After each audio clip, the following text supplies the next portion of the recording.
መልሰው አመስግኑት እግዚአብሔር። ለምን ስለ ጽዮን ዝም አልልም? እናገራለሁ። ስለ እመቤቴ እመሰክራለሁ። ክብሯን እናገራለሁ። ንጽሕናዋን እናገራለሁ። ቤዛዊት ዓለምነቷን እናገራለሁ፣ እመሰክራለሁ። ተናገሩ፣ ስለ ጽዮን ዘምሩ። ሶስተኛ ንጉሥ ሰሎሞን ደብረ ጽዮን በተባለው ቦታ በዓለም ለመጀመሪያ ጊዜ ቤተ መቅደስ ለእግዚአብሔር ሰርቶ ታቦተ ጽዮንን በቤተ መቅደስ እንደዚህ ያስገባበት ዕለት ነው ዛሬ። ታቦተ ጽዮን መባል ስም የሚወጣላት በዛሬው ዕለት ነው፣ ኅዳር 21 ቀን። ከዚያ በፊት ታቦተ ጽላተ ሙሴ፣ ታቦተ እግዚአብሔር፣ ታቦተ እስራኤል በመባል ነበር የምትጠራው።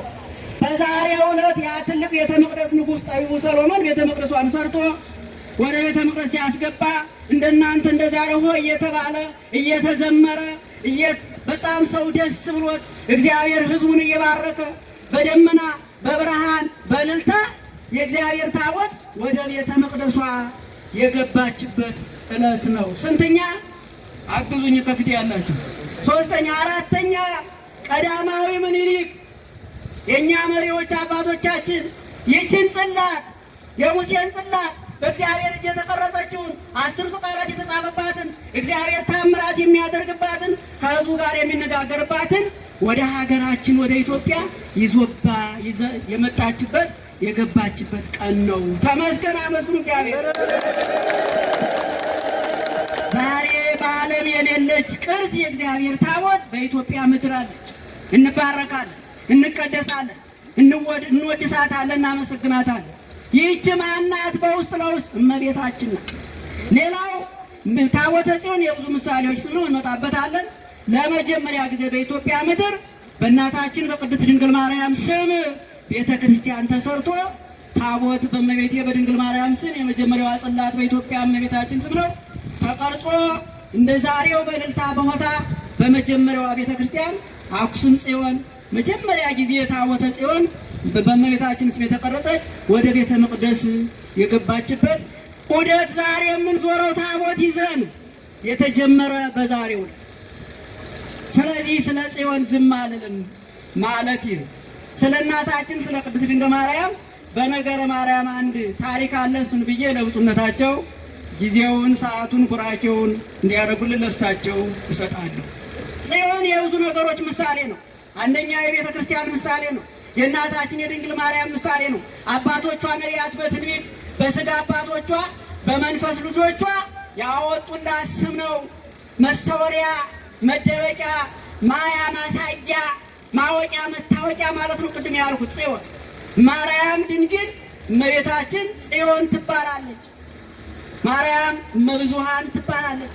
የብዙ ነገሮች እናት፣ የፍቅር እናት፣ የሰላም፣ የትሕትና፣ የበረከት፣ የአንድነት እናታችን ድንግል ማርያም ናት። አመስግኗት እመቤቴ። ምን ልታደርጉ ነው የመጣችሁ? ዛሬ ሁሉ ሰው ማን ቀጥሮት ነው የመጣ? ከማን ጋር ቀጠሮ ኑሮት ነው? ፖሊስ ቀጥሮት፣ መንግስት ቀጥሮት፣ ሀብታም ና ብሎት ማን ጠርቷችሁ ነው የመጣችሁ? እመቤቴ ጋር ከእናታችን ቤት ነው የመጣ። እኔ የት የማን ነው? የእናቴ ድንግል ማርያም ልጅ ወደ እናቷ ቤት የገጠር ሙሽራ ነው፣ የገጠር ሰው ነኝ። ወደ እናቷ ቤት ስትሄድ ከአማቶቿ ቤት ሰንብታ እንቅፋት ይኖር እሾህ ይኖር ደስ እያላት ወደ እናቷ ቤት ትሄዳለች። ደስ እያላት ወደ አባቷ ቤት ትሄዳለች። ለእናቷ የምታወራው ምስጢር አለ፣ ለአባቷ የምትነግረው ነገር አለ። እናቷ ደግሞ ድግሱን ደግሳ ልጄ ልትመጣ ነው ብላ፣ አባቷ ደግሞ በጉን አርዶ ፍየሉን አርዶ ቤቱን ጎዝጉዞ ይጠብቃል። እመቤቴ ደግሞ ከእናት በላይ እናት ናት። አመስግኗት። አምላካችን ኢየሱስ ክርስቶስ ደግሞ ከአባት በላይ አባት ነው። ወደ አባታችን ቤት ነው የመጣን። በዚህ ቤት ሁሉ አለ። ወደ አባቱ ቤት ልጅ ሲሄድ ይበላል ይጠጣል፣ ሲሄድ ደግሞ ይዞ ይሄዳል። 3 ቀን ማደር 4 ቀን ሲበላ ሲጠጣ ሲደሰት ሰንብቶ ሲሄድ ደግሞ ተስሞ ተቀውቶ በዚህ ታስሮለት ሳንቲሙ ተሰጥቶት ስንቁ ተቋጥሮለት እዚህ ቤት ልንበላ እንምንጠጣ ምኑን እግዚአብሔርን ቃል ስጋውን ደሙን ልንባረክ ልንቀደስ ስንሄድ ደግሞ በረከት ይጸነመ። ዝም ብላችሁ እንዳትሉ ወገኖች፣ ዝም ብላችሁ እንዳትወጡ። የመጣችሁ ባሮቻችሁን ንጹሕ ልቡናችን ይዛችሁ ተሞልታችሁ ነው ምኑን መስቀሉን፣ ጸበሉን፣ በረከቱን፣ ረድኤቱን፣ ቸርነቱን ይዛችሁ። አንዳንድ የዋሆች ባዶአቸውን ይመጣሉ፣ ባዶአቸውን ይመለሳሉ። በወሬ ይመጣሉ፣ በወሬ ይመለሳሉ። በዋልት ይመጣሉ፣ በዋልት ይመለሳሉ። በማሽሟጠጥ ይመጣሉ፣ በማሽሟጥ ባዶአቸውን። እኛ የክርስቲያን ልጆች እመቤቴ ጠርታናለች፣ ወደ ቤቷ ለቀጠሮ አድርሳናለች። ክብር ለእመቤቴ ስጡ። እመቤቴ ሆይ የዛሬ ዓመት አድርሽኝ ወደ ደጅሽ በሏት። ፈጣሪ ሆይ ወደ ቤት እንድመጣ የዛሬ ዓመት አቅፈ ደግፈ አድርሰኝ በሉት። ይሰማል እግዚአብሔር ንገሩ። አመልክቱ ይቀበላል፣ ጮሁ ይሰማል። እና በነገረ ማርያም ላይ ብዙ ታሪኮች አሉ። አንድ ቤርሴባ ማን ነው ሳምናስ የሚባል የእመቤታችን የሐና ዘመድ ሞተ ይላል። ምን ሆነ? እና ሐና ልታለቅስ ሄደች። ልታለቅስ ስትሄድ ያ ሰው የተነገሩ ትንቢቶች አሉ፣ ብዙ ነገሮች አሉ። ማታ ግን እንዳትቀሩ እንማራለን፣ ብዙ ሊቃውንት አሉ። እና ልታለቅስ ሄደች። ታስሯል፣ ስሙ ተቀይሯል። ስማችሁ ሳይቀየር ስራሱ ሰው ይባል የነበረው ምን ተብሏል? ሬሳ፣ አስከሬን፣ በድን የሚባል ስም ወጥቶለት እጅግሩ ታስሯል። አይሰማም፣ አያይም። መቃብሩ ተቆፍሯል፣ ልጡ ተርሷል። ሰው ያለቅሳል፣ ይወጣል። እመቤት ሄዳ የእመቤታችን የድንግል ማርያም እናት ሐና ጥላዋን ጣል ስታረግበት ብድግ ብሎ ተነሳ ይላል።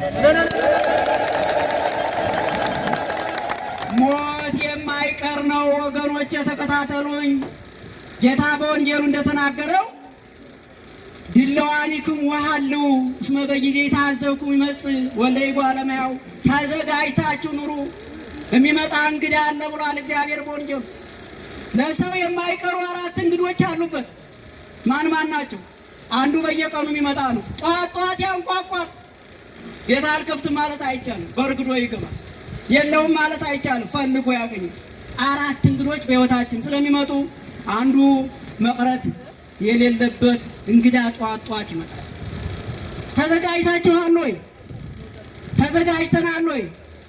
ሥጋ ወደሙን ተቀብለናል ወይ? ለንስሐ በቅተናል ወይ? አቤቱ ጌታዊ ና ተብሎ ብለነዋል ወይ? ተዘጋጅተናል ወይስ አልተዘጋጀንም? እነዚህ እንግዶች አይቀሩም። አንደኛው እንግዳ ጧት ጧት ሁልጊዜ ይመጣል። ሁለተኛው እንግዳ አልፎ አልፎ ይመጣል፣ አትምጣ ማለት አይቻልም። አራተኛው እንግዳ ደግሞ በ5 እንደዚህ ቆይቶ፣ አምስተኛው ደግሞ ቆየት ብሎ ይመጣል። ሁሉም የራሳቸው ይዘውት የሚመጡ ነገር አላቸው። እነዚህን ለመቀበል ዝግጁ ናችሁ? ካህናቱ፣ ዲያቆናቱ፣ መምህራኑ ተዘጋጅታችኋል? ምእመናኑ፣ እናቶች፣ አባቶች፣ ወጣቶች ተዘጋጅተናል? እንግዳ አለብን፣ የማይቀሩ 4 እንግዶች። አንደኛው ሆድ ነው፣ ሁልጊዜ ጧት ጧት ያንኳኳል። እሱን ለመቀበል ስራ መስራት፣ መትጋት፣ ካህናቱ በቤተ መቅደሱ፣ ዲያቆናቱ በተልእኮው፣ መሪዎች በመምራት፣ እናቶች በማስተዳደር፣ ወላጆች ልጆቻችን፣ ተማሪዎች በመማር ተዘጋጅተን እንቀበል። ሁለተኛው ደግሞ በሽታ ነው፣ አልፎ አልፎ ይጎበኘናል። ለምን? ተዘጋጅተናል። ሶስተኛው ደግሞ ሞት ነው፣ አይቀርም፣ መጠበቅ አይቻልም። ጎትቶ ያወጣል። ጉሮሮን አንቆ አፍን ዘግቶ ዓይንን ጨፍኖ እጅግር ራስሮ ይዞ ጠፍሮ ይሄዳል። ይሄ ሳይመጣ ተዘጋጅተን እንጠብቀው። ይሄ ሰው እንደዚህ ነው። አራተኛ ነው ምንድነው? አራተኛው ደግሞ እግዚአብሔር ይመጣል። በመጨረሻ